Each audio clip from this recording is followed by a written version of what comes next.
Hey there. Thanks for tuning in to the Black Doctors podcast.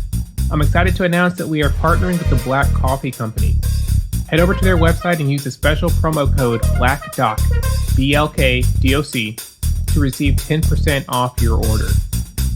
With this promo code, the Black Coffee Company will match that 10% discount with a donation to charity. Head over now through the end of the year to take advantage of this special deal just for the listeners of the Black Doctors podcast. And now, on to today's show. The Black Doctors podcast highlights the stories of minority professionals with the goal of inspiring others. If you like what you hear, please subscribe and share with others, because the next generation can't be what they don't see. Tune in every Monday to hear our stories told by us. Hey, everybody. Welcome to the Black Doctors podcast. I'm Steven. So thankful for the folks at the Black Coffee Company for helping set this up. About me, I am a physician. I trained at Howard University College of Medicine, and I'm extremely passionate about healthcare for our community.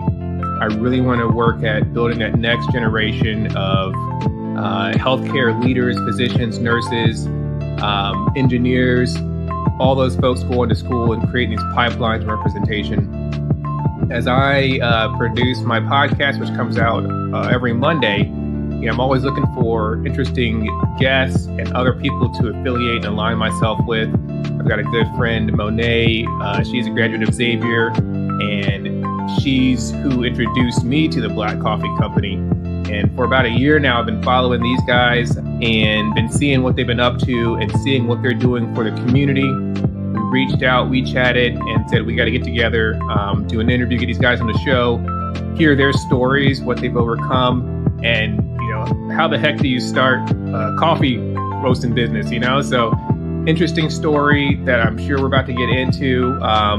So again, I'm Steven. Thank you so much for joining us. We'll be chatting for the next 45 minutes or so.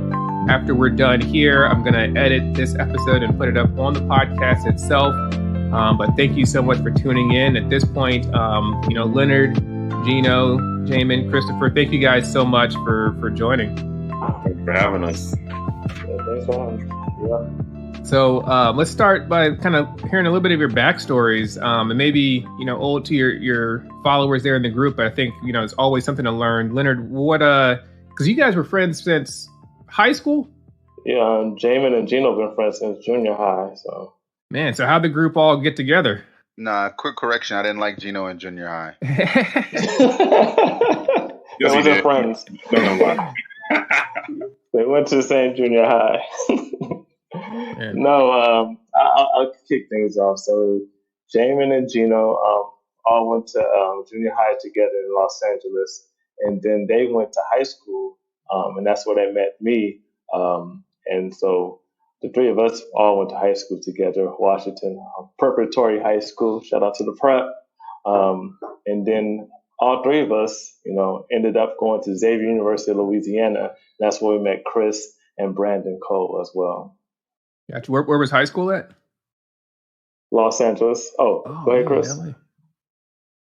Chris went to high school in Sacramento, and Branden went to high school in Phoenix, Arizona. Yeah. When it comes to Xavier, I first started meeting folks from Xavier when I was in med school at Howard. But I mean, everybody that comes out of Xavier is just incredibly brilliant and successful. Like, there's something about Xavier that they just produce excellence. How did you guys all decide to go to Xavier?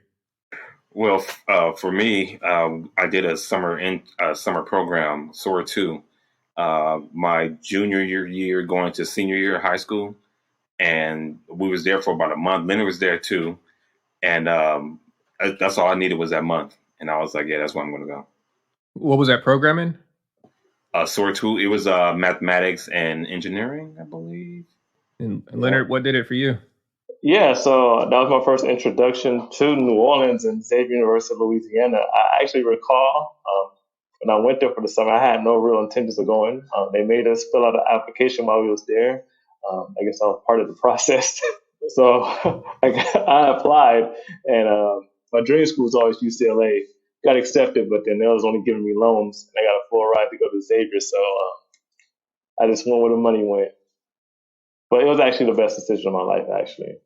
So that's how I ended up at Xavier. Jamin, what about you? Honestly, I was on that same track as Leonard. I didn't go to SOAR that summer. I was more focused on the UC system. I thought UCLA is where I was destined to be. But unfortunately, I got a bad grade in advanced placement calculus BC, and I didn't get along with this teacher at the Oh, time, so he man. wasn't trying to work with me. And UCLA reversed my admissions. They said they wanted me to go spend like go to their auxiliary program or spend like a year in community college or something. And I wasn't with that. But like Leonard said, he had applied to Xavier, and so did I. I mean, because I knew her that they were giving out scholarships. I thought that, it was an opportunity just to get another flag on the wall.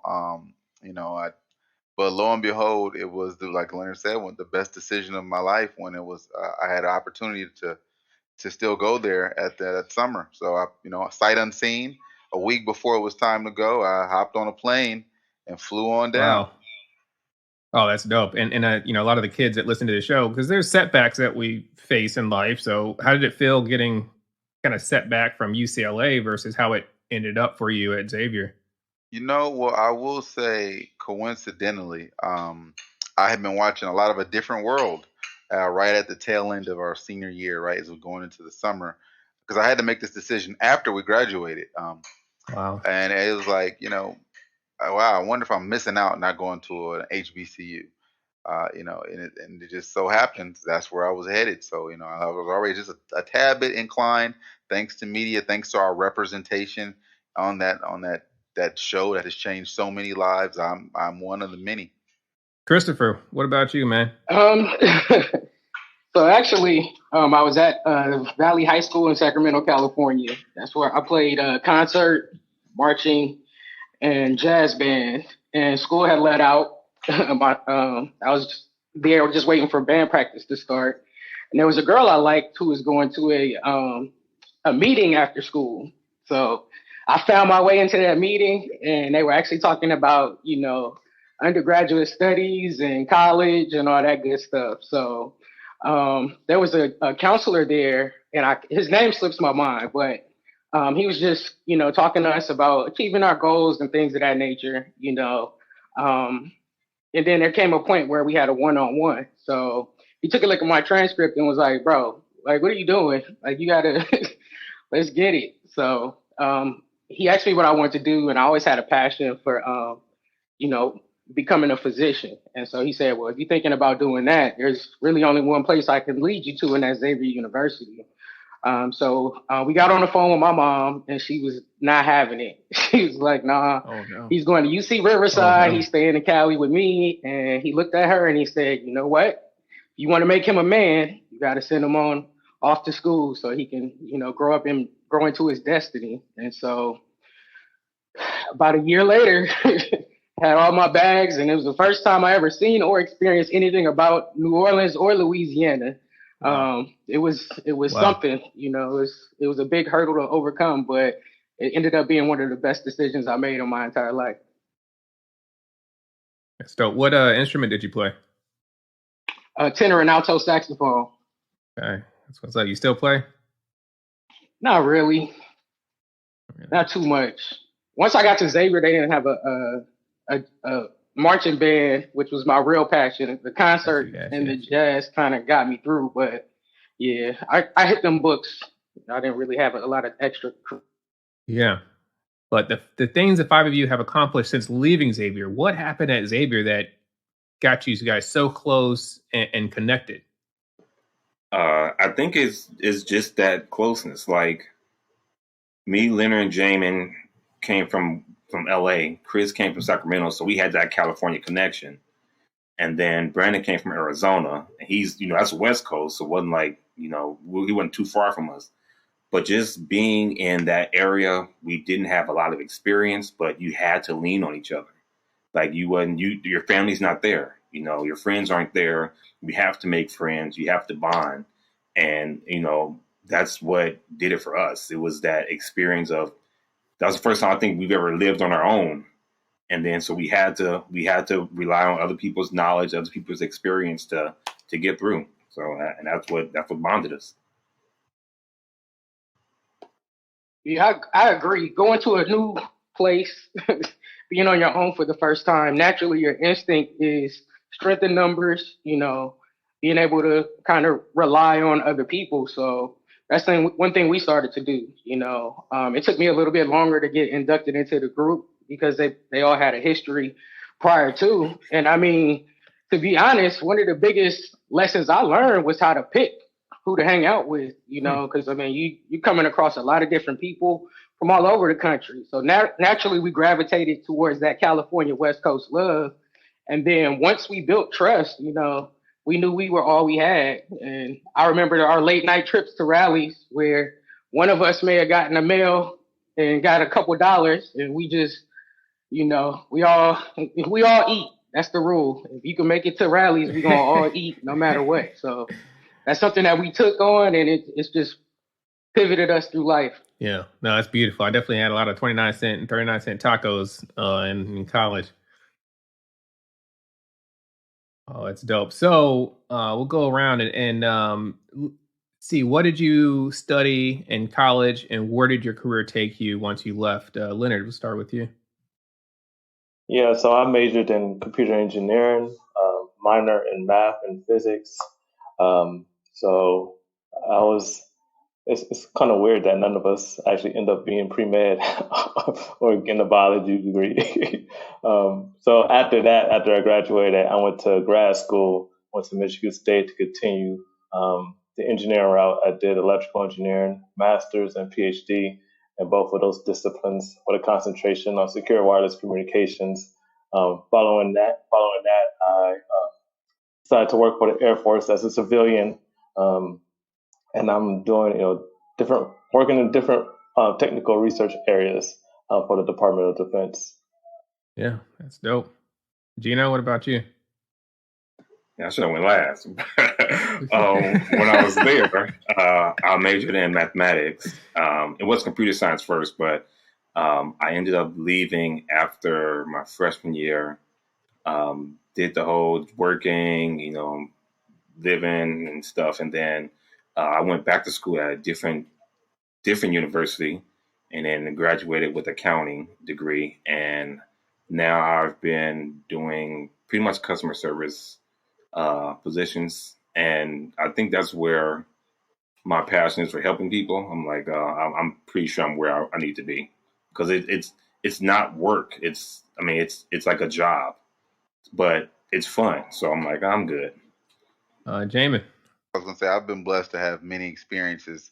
I've traveled the world. I've gotten my graduate degree, my master's in business. I've worked in Hollywood.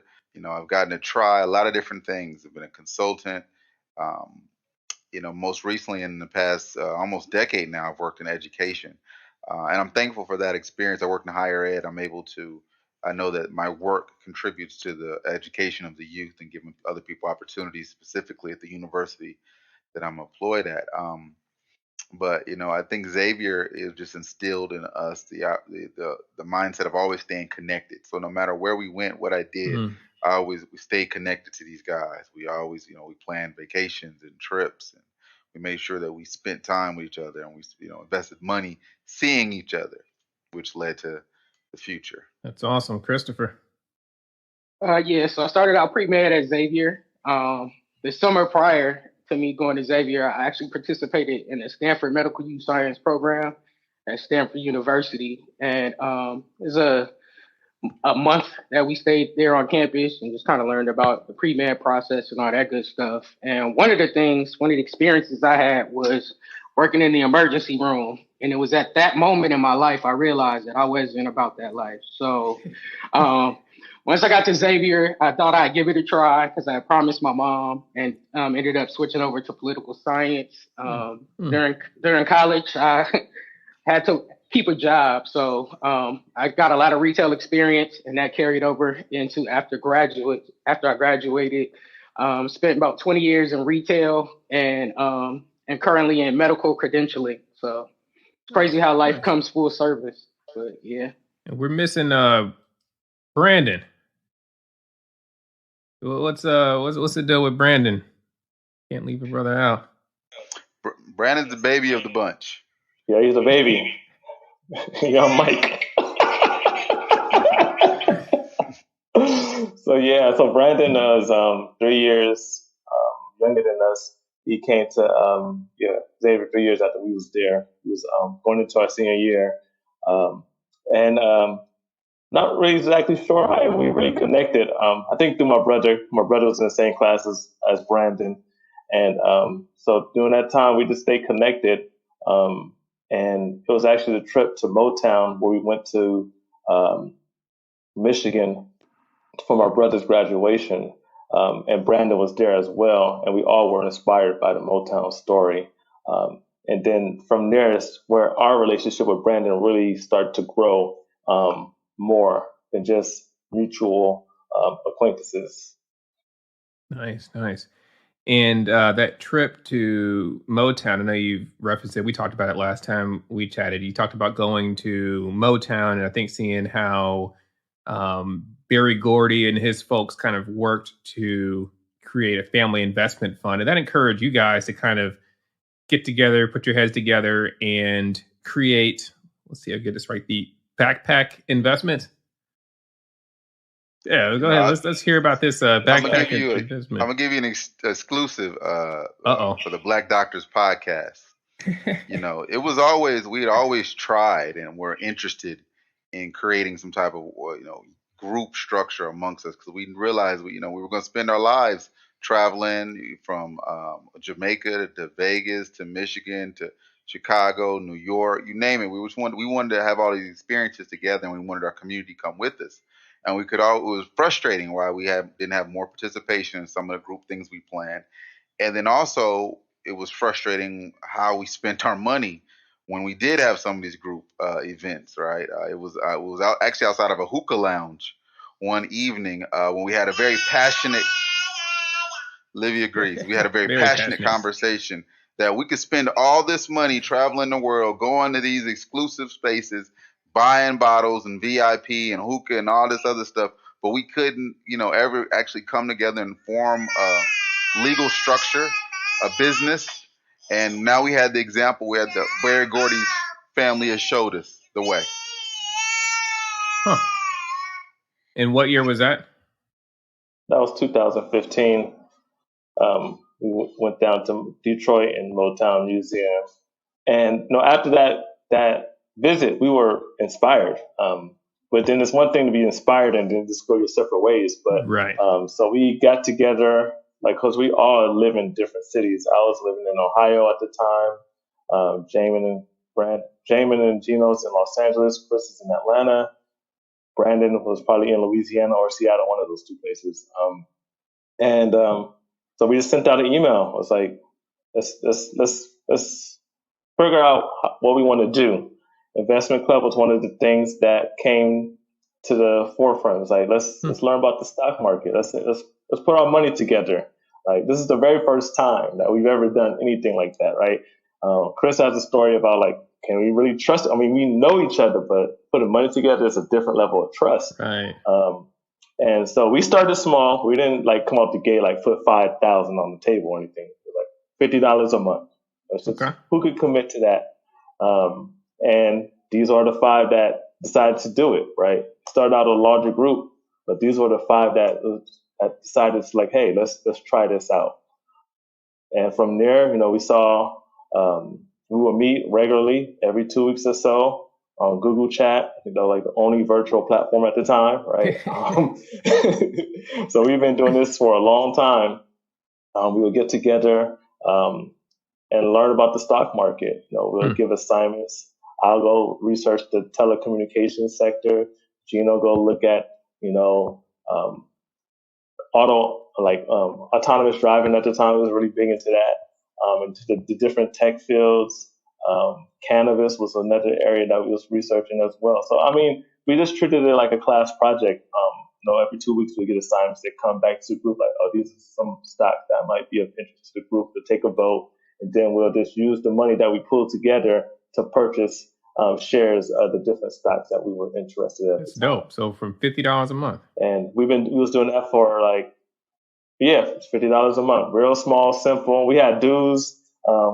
We had fees or late fees. If you was late with your fees, if you didn't do your homework assignment, you was fined. So I mean, it was fun. So it kind of forced us to like really be structured of putting the $50 in, do your research, come up with ideas. We wasn't really grading each other on how well the stock performed because we don't really have too much control over that. But it was just the rhythm of doing that, the discipline. And then over time, we built trust. Yeah, and Gino, you have the background in accounting. So how was this experience? What did you learn from this group project? It's a difference between book smart and street smart. So no matter how many books you read on the stock market, what you think you've learned in school, until you get out and put two toes down and get in it, it's going to give you like a light version of how it really is. So, going from the books to having to actually research stocks and look at the patterns and its history, like it's better to be in it than to read about it. And Chris, what would you say to folks maybe thinking about starting this or starting something similar? It's definitely something that I recommend. I guess my biggest takeaway and advice is just to trust the process. You got to crawl before you walk. A lot of times I think people jump out the window and they want to, start with putting $1,000 in the pot or, securing a retail location or, buying a whole business. And, that wasn't our purpose. Yeah. And we're so blessed to see it from the other side, from getting it out the mud, getting it out the trunk, doing pop-ups, learning together, assigning projects, having those tough conversations when there is no money involved. Because when you got $1,000 in the pot, the conversations hit a little different when somebody doesn't have their homework assignment ready. So I think just trusting each other and trusting our process and our vision, I think that's the main takeaway that I have. And I recommend that for any aspiring entrepreneur. Your first step is just to try. We failed as much as we've succeeded. But, the blessing and the learning is what has allowed us to continue this momentum going forward and doing the things that we've accomplished. Yeah. Yeah, that makes so much sense now because for 3 years, you guys are working together, learning, pooling your resources, getting fined for not doing your homework. And then 3 years later, you guys had the concept that you brought to fruition of the Black Coffee Company. So what was the transition from backpack investments to the Black Coffee Company like? I was thinking, it was interesting. Like you said, in 2017 timeframe, it was like, man, we were starting to see like dividends. Like, okay, the stock market was going up, but it was like, okay, we're making money, right? This is passive. Like, can we convert this energy to something, to a business? Y'all taking applications for the group? Of course. Right. So we were seeing the success and like the increase of our investment was going up. It was like, can we convert that to a business? Right. We trust each other. We got money pooled together. We got money saved together, so we could start. You have a launching pad. But the next question is, what business? Right. We are 5 different backgrounds, 5 different passions, experiences. But one thing that was common between all of us was community, right? That was just the foundation for all of us. Just from our background, we always want to give back. We felt like we wanted to give back more. And the business was perfect for that. And one day we was all on the call. Well, yeah, all of us.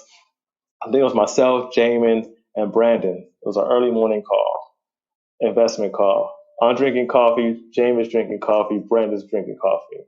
And the idea was just, what about coffee? Not as a serious thing, but it was like, wait, maybe let's try that, right? And then from there, we took it like another homework assignment. Next 2 weeks, you come back, everybody do a little bit of research. I went to Costco. I literally went to Costco. I was just watching. I'm like, people really buy coffee beans or coffee? So I'm just in a coffee aisle, just watching people pick up bags and boxes of coffee. I'm like, people do buy coffee. Maybe there is something to it. Do a little more research. It's a number 2 commodity of the world. I'm at work looking out. Every single morning. What's number 1? That's the first thing. Oil. Yep. So we just saw it there. We was like, well, let's go. So like once that was decided, I think Branden was the one that slapped his hand on the table. It was like, coffee is it, because we had tons of ideas on the table at this point, right? I think we was getting fed up with what business to start. And so once Branden said, let's go, we started running. Jamin ran out and secured the website domain, a couple of them. Okay. I was right behind him. Go create a website. So I'll let Jamin or somebody else pick up where the story is. I would say Jamin secured all the websites. He had all of them. Yeah, we didn't want to go into no issues. It was that I always wanted to be in business with my friends. I thought that was just a dope idea. We came up, I guess, in the Rockefeller, age where cliques and crews and guys got together and they made money together and got successful. Now, we weren't rappers, but I felt we were smart enough to create something that could propel us down that trajectory. So no matter what we did, for me, it had to be authentic to who we are. And it had to be Black. And that was actually a controversial moment at the time. I was like, all right, coffee, I'm cool. After doing some research, because I was anti-coffee, I was like, I don't get it. But then after doing some research, discovered like not only is it the number 2 commodity in the world, and as it's selling, it's moving, that it originates in Africa. It originates in Ethiopia. That every coffee bean you've had, whether it was Brazilian, Cuban, whether it was Colombian, you name it, that plant first came from Africa. And like Black people, it was transplanted around the world. And like Black people, that plant took on the properties of the soil from which it was planted. It stayed unique to the source, though, just like Black people. So, for me, it was like, wow, well, this has to be the Black Coffee Company. So that was kind of my intention and job. I was like, this is a great name and it's available. I was like, oh my God, we got to snatch it. And not only that, we got to take anything in that's close to it, because we didn't want any IP issues down the line, which we discovered, it's a very popular name. Yeah. So we got a domain, we got a name. So who dropped the LLC paperwork? And because there's a lot more that comes with it, yeah? Yeah, and that's the beauty of the team, right? Divide and conquer. I cannot stress that enough. Like, to do this by yourself or just one other person is a challenge, right? Because like you said, it's a lot of different things that got to go on with this, from the website development, getting the domain, getting the LLC, getting your paperwork, getting your trademarks, right? All of these things must take place. So I know Branden was one of the first ones to start doing the research on the trademark, so he was able to help us get that. I was able to help put together the website. Gino was just there. He let us know what we had to do for customer service.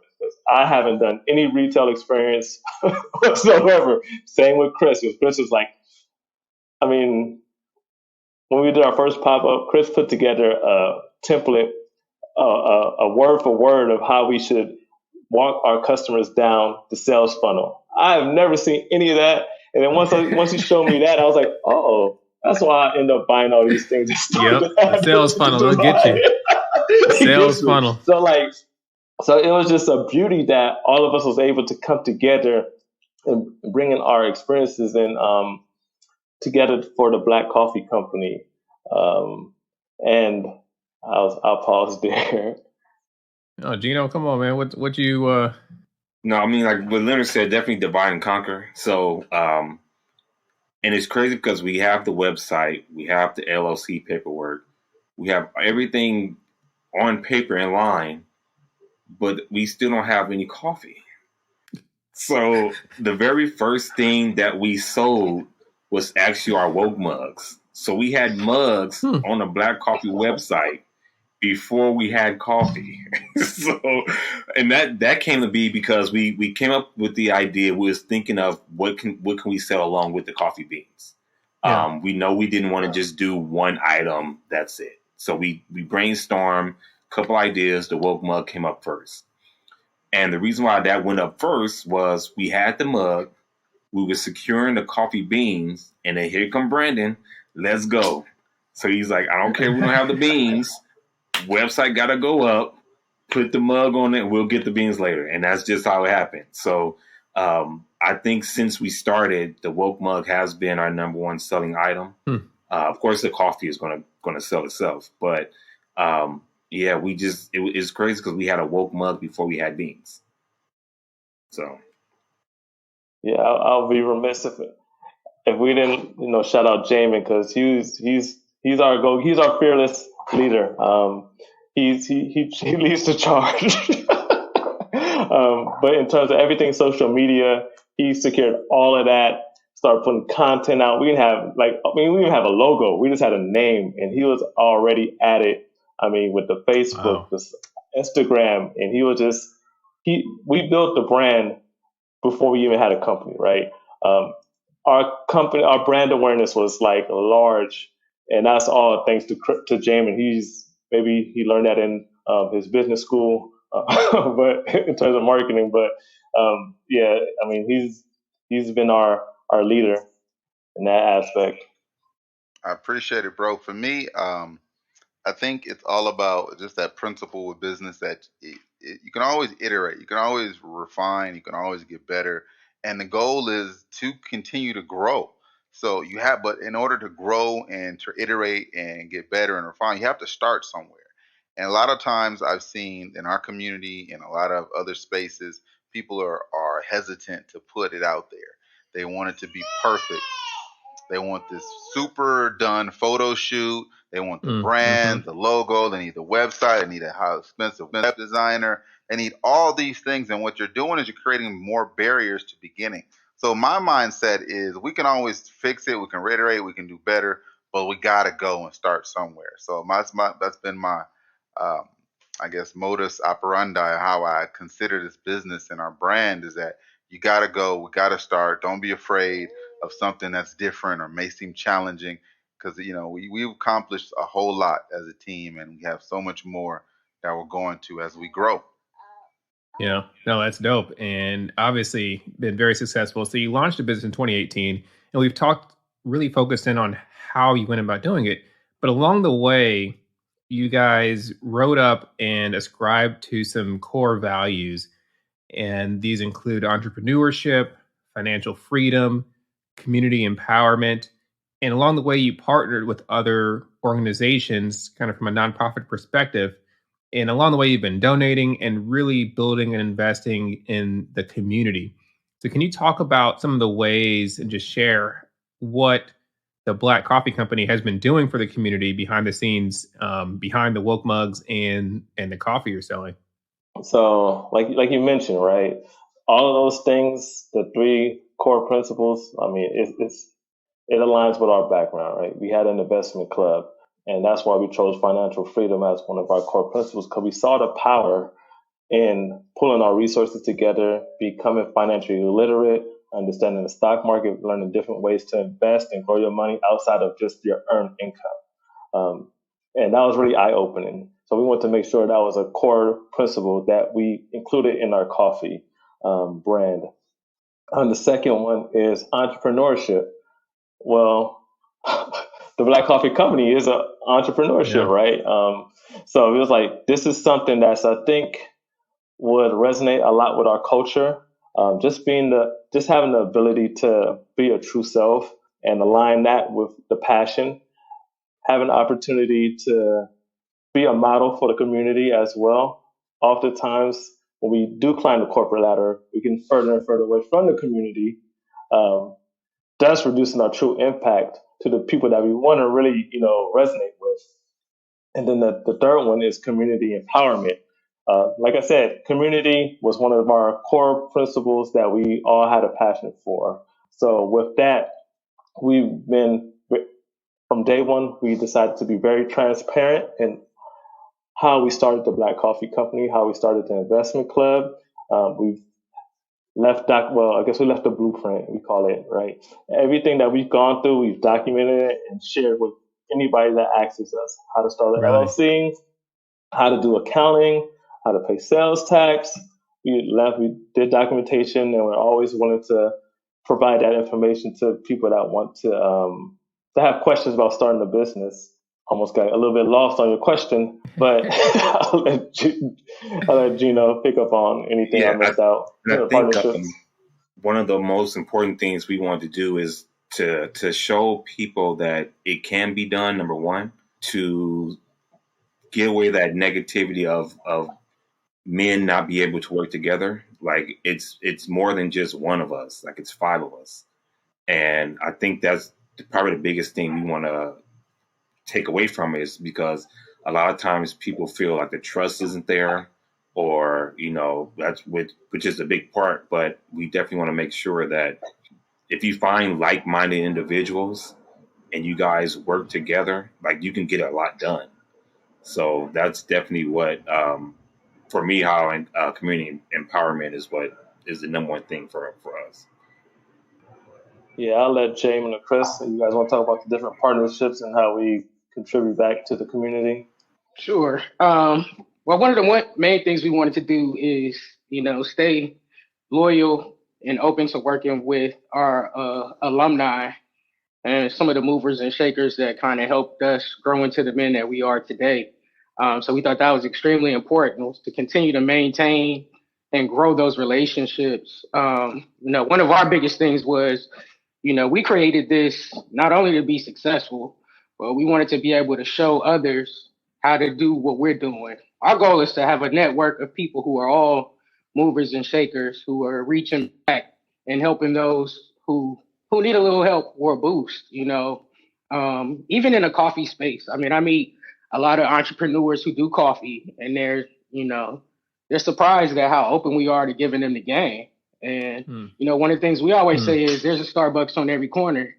If they can get it and make money, there's enough money out here for all of us. So we welcome, we promote, we really try to make your business or whoever we partner business as well. We wear a lot of hats, so we can't do everything great, but we can partner with other like-minded individuals who are.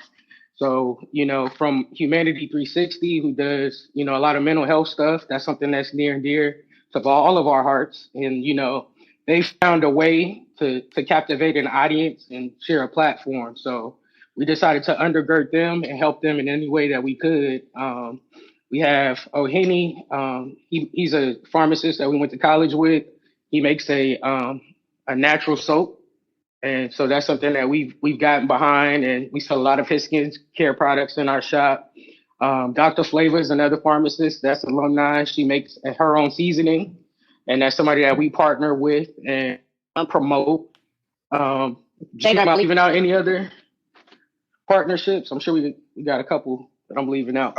Just it runs the gamut. Not only have we been blessed to be able to work with our Xavier University committee, of just our not committee, but a community of entrepreneurs and community leaders. We've given back as a group over $10,000 to Xavier over the past couple of years through multiple campaigns. It's a significant effort that we take every year to make sure that we're reinvesting in the soil that allowed us to grow. It's about that ecosystem. Would be remiss if I didn't shout out Demetria Sloan for Vantage Point Coaching. She's been a leader in that community. She's been a leader for us, a big supporter for our group, and we definitely support all the things that she does, not only for executive coaching, but for women's empowerment. I have to shout out Dr. Nicole Plenty of Pregnancy Pearls. That's her name of her podcast, but she's a practicing OBGYN. She has another podcast called That's Deep. It's for Black women professionals. I have to shout out some of the folks in the local Georgia community that we've worked with. We were able to support a group that has been working to get a community center in honor of Rayshard Brooks in the local Atlanta South Side near the Lakewood community. We were able to donate and support their efforts. We've worked with medical tutoring groups. We've worked with STEM-based tutoring, STEAM-based tutoring groups. It runs the gamut. We give and we try to support other entrepreneurs in our coffee shop.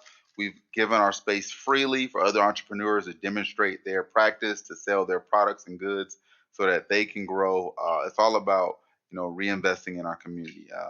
And I'm sure there's people I'm leaving out, partners that I want to shout out. Unearthing Farm. They're a group that are trying to provide sustainable, healthy foods, and we've been working with them in Atlanta. and so many folks. I'm just thankful for all the partners that we've been able to work with thus far. Well, let's get a round of applause for the amazing things that you guys are out there doing in the community. And for Branden, who has graced us with his presence. Branden, thank you so much for joining us. Welcome to the show. I hope you can hear us okay. Thank you. Oh, yeah, I've been following on Facebook. Yeah. But, can you guys hear me? Yeah.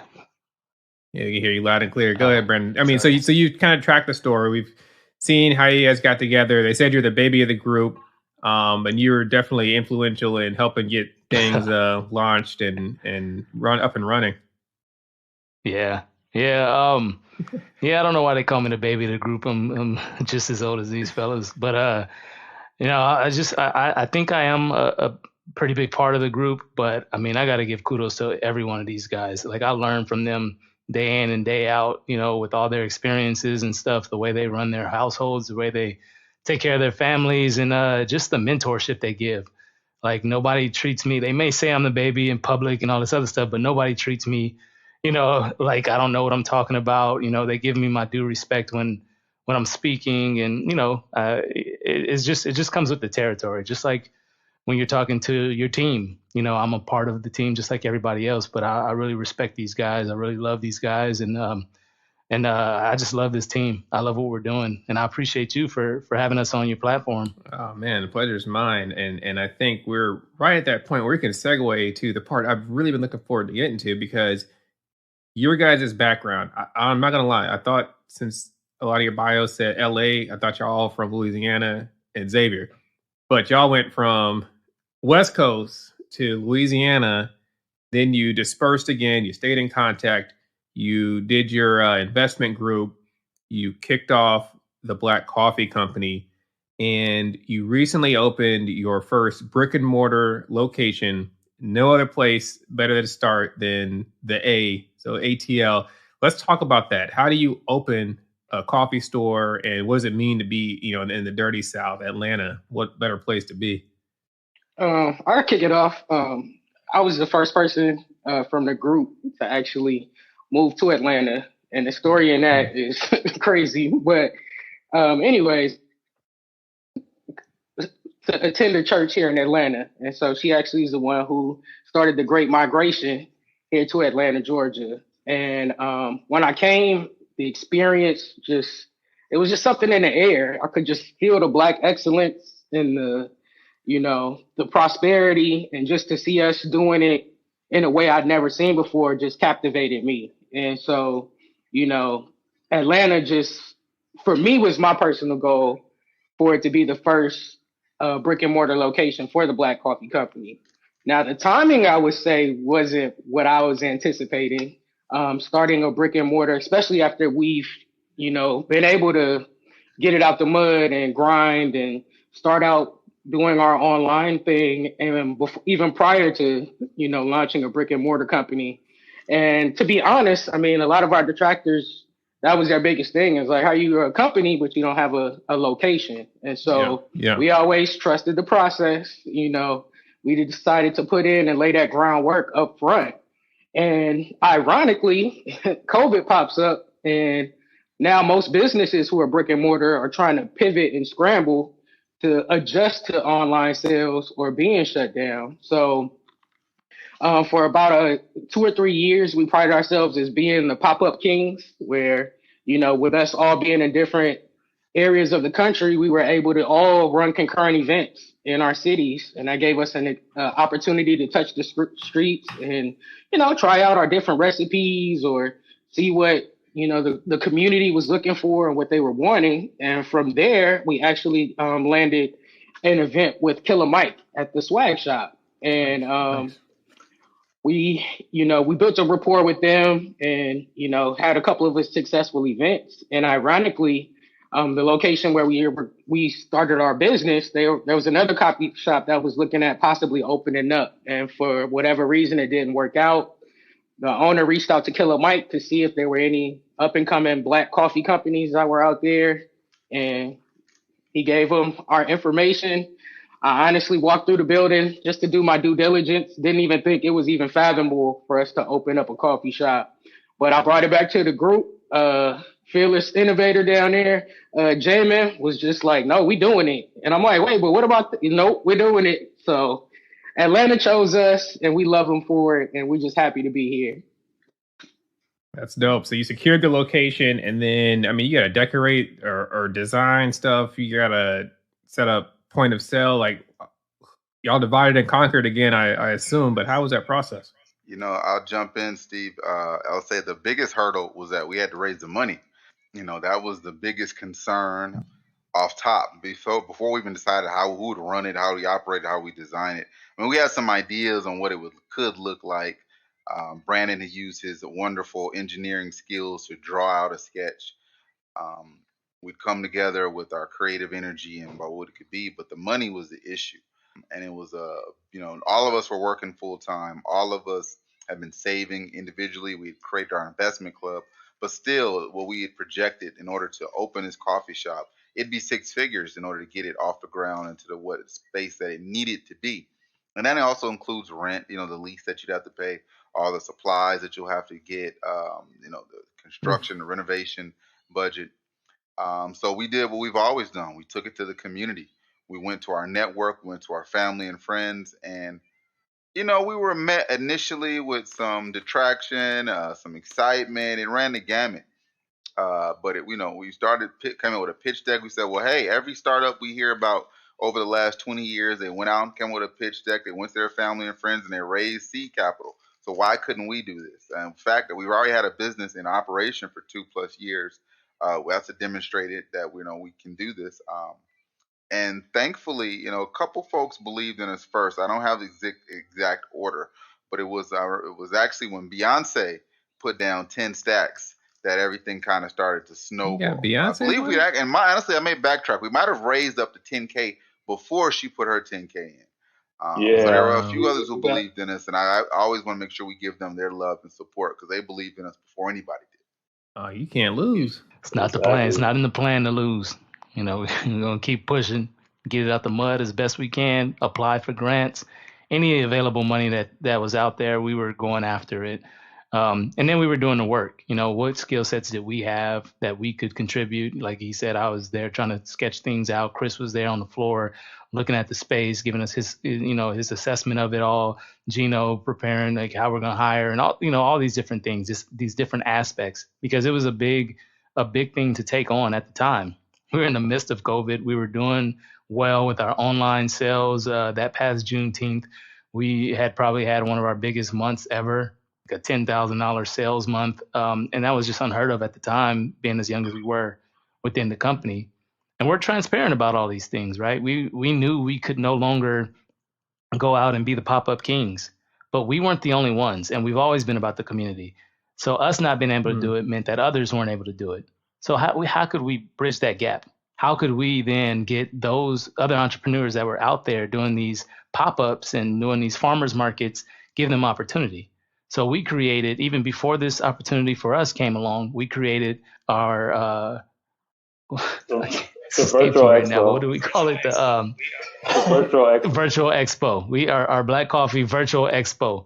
And we had all of these different vendors come and present their things and still get sales, still capture customers, broadcast it live, use our services. We weren't charging and stuff. So, it was just an opportunity. We had to create opportunities. And because we created those opportunities, we were blessed on the back end. And this opportunity came. And then Beyonce started believing in us with the grant money and stuff. And then our investors started to say, oh, yeah, these guys are on to something. We love what you're doing. And then everything just snowballed. And we're just, that's why we're here today, talking about it, being transparent about it, letting people know it's possible. Yeah, that's incredibly inspiring that you have a business that's almost a nonprofit, but it's a business, but it's a non, because you do so much for the community. That's awesome. So for the folks out there, and people don't have to necessarily donate to you because they just got to buy your coffee and your woke mugs, and you got dope merchandise. So what are you currently offering for consumers? They can I assume go on your website and purchase. What's in your lineup at the moment? Yeah, well, we have merchandise. We have coffee bundles. The holidays are coming up. I don't know if one of these guys want to talk about what our latest things are, or if there'll be a surprise. But we have K cups available. That was something that we took a long time, almost a year, to develop. And then we're launching new flavors. We have teas, and eventually we'll make those teas into K cups, single serves. But our beans, like either whole beans or ground beans, those are our number one sellers. It's really good gourmet coffee, and we're not just saying that. And then we have a donate button on the website as well. So those that may not drink coffee and just want to kind of donate and, inspired by the story. I mean, at the end of the day, we are in business to make money. We help the community and we do a lot. And actually, it's funny that you said it's kind of like we're a nonprofit, but also we're out here making money. You know, initially we were confused about how we would go about the business, because you can't just go out there and, be in business expecting to earn revenue, but just either give it all away or do a lot of things for free. We're into consulting now. People need help and they're trying to learn how to do these things. How did we do them? How did we set up our investment club and things like that? And while we are open books and we're transparent about these things, time is money. We're going to start to learn how to best monetize some of these things and things like that. But our overarching goal will not change. We are here for the community. We will help whoever needs that help. Yeah, you definitely got to say the coffee shop, right? If you're in Atlanta, Black Coffee ATL is a destination spot. It's a must go to spot. Like we literally people coming out of town, people driving from South Carolina saw a Facebook ad like I have to come here. They pulled up on us. So like that's thanks to the team in Atlanta. They curated that space to what it is. It's a place. It's not just a coffee shop, right? Entrepreneurs come in there. People come in there to work on their students, come and work on their assignments. It's just a good vibe, and not just that. We have our organic, fresh coffee, right? We have fresh loose leaf tea. Um, and Chris just debuted that simple syrup, right? Everybody, that lavender simple syrup. For those that don't like their coffee black, they need a little bit of sweetener in it. Chris has the perfect, syrup for you. It goes well with the tea as well. So, yeah, if you're in Atlanta, please stop by the coffee shop. We're there. It's a family environment.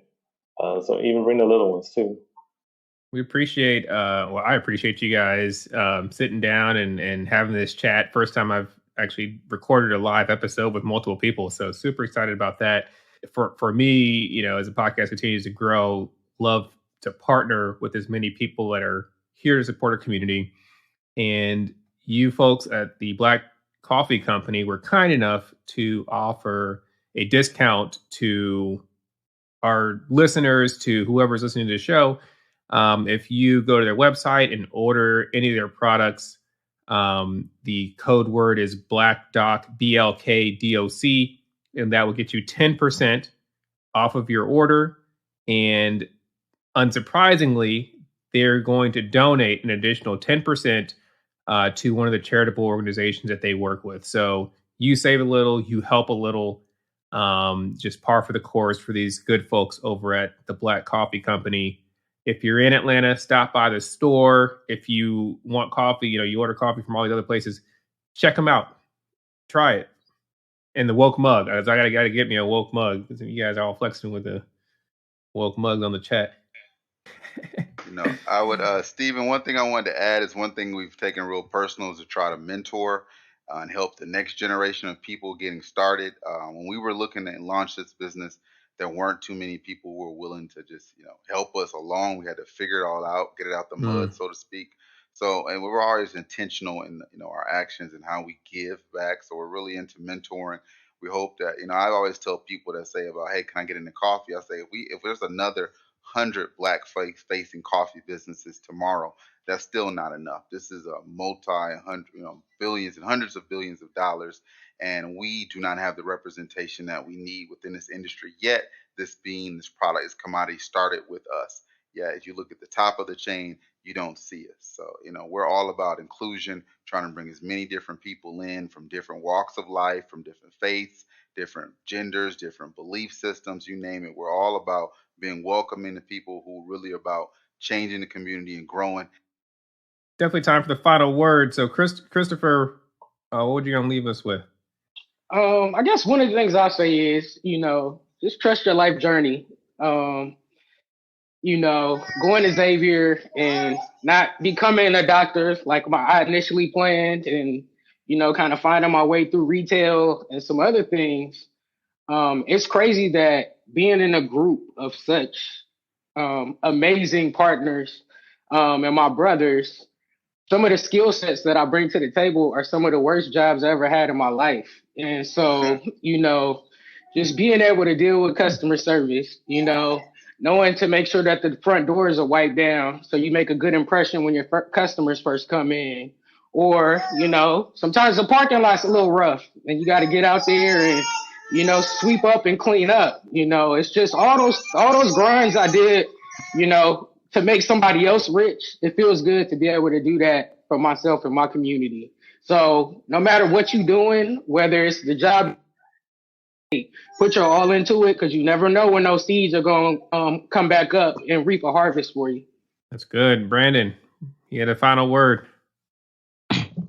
Yeah, I would just say, make sure you put your all into whatever you're passionate about. It's not going to be easy, not all the time, but things that are worth it are not necessarily always easy. Just like, becoming a doctor, possibly, you grow to love it. But it's a struggle getting there. So just stick with it, get through it, ask for help when you need it, and then lean on your support system. Oh, Gino. I would say reach out for help. Don't feel like you have to go at it alone. Even if you're starting a business on your own, you'd be surprised how many people can mentor you based on their failures. A lot of people don't want to see you fail, so they'll be able. They want to help because they know that feeling. And if you're passionate about what you want to do, and for example, if I failed at something, I see someone who's passionate about what I failed at, I'm going to make sure I give you everything you need so you don't make my mistake. So no matter what it is, if you have any questions about business or internships or anything, definitely reach out to us. We are definitely open to help you in any way we can. And if we don't have the answers, we'll definitely find it for you. So definitely reach out if you can. Awesome. And Leonard, you want to go ahead and close us out? I've enjoyed speaking with you guys and hearing your stories and the incredible things you're accomplishing. Leonard, what you want to leave the folks with tonight? I'll let Jamin lead us off. But yeah, I would just say start, like whether it's a company, a business, like Jamin said, the most important thing is to start. Also apply that principle to investing and saving and budgeting. Like everybody, that's one of our core principles. And that's something that we preach pretty frequently, is just start. It's okay to be successful in your career, have a business, but one of the underlying principles that you must manage is your finances. So just start. That's good. Jamin. For me, since Leonard got you on the start, I will say just keep going, right? The marathon must continue. This is something that's generations in the making, right? We are just the latest iteration of this movement, of this awakening, of this progress, of seeing our people take control of our destiny. I have, fearless is the theme. I'm challenging my team, right? I want to see Houston on the map in a bigger way next year. People are demanding it. The sales demonstrated, the data shows. Our next shop, people are already contacting us about investing. So that means the work, it must be on us to get ready so that we can receive that love and we can channel it and leverage it so that we can continue to succeed. We're 10 toes down, and if you got 11th, let me know. I need it. But we got work to do. Awesome. Well, guys, again, cannot thank you enough for the folks listening or watching us live on Facebook. Thank you for joining us. For the folks listening, thanks again for joining us. And definitely tune in next week for another episode of the Black Doctors Podcast. The Black Doctors Podcast is a nonprofit, volunteer passion project with the goal of inspiring all who listen. Tune in next week for another episode of the Black Doctors Podcast with Dr. Stephen Bradley, your friendly neighborhood anesthesiologist.